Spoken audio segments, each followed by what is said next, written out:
Trade is the lifeblood of this community here in Nogales. You can see behind me trucks coming in and out of the Mariposa port of entry. $30 billion worth coming back and forth every year. This is either going to Kroger or to Walmart. Very cool. Any fruits and veggies you've had? My family's been doing this for 54 years.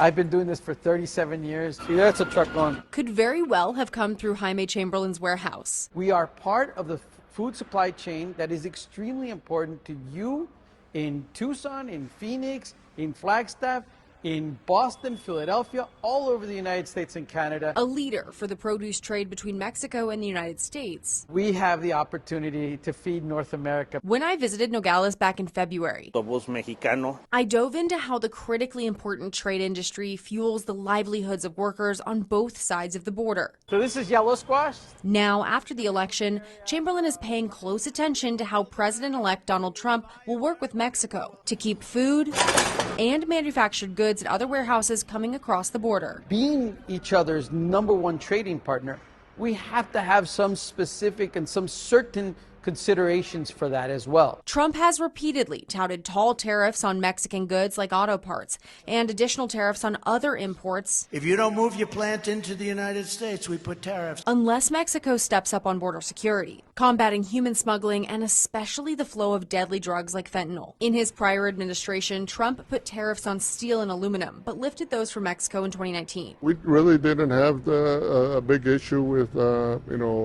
with him putting barriers in our commercial borders. Sitting down with Nogales Mayor Jorge Maldonado at the port of entry. We got to all work together. As the business between the two countries intertwined with calls for border security, he says communities like his need a seat at the table. Because that's the main thing.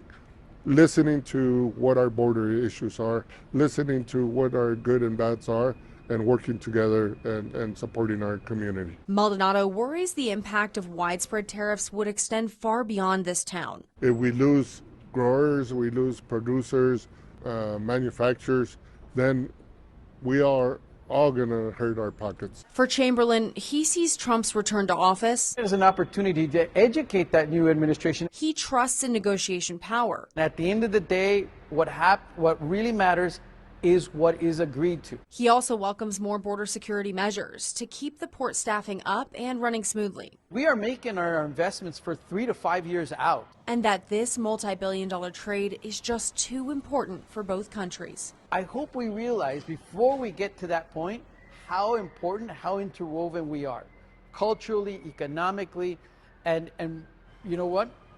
Security-wise as well.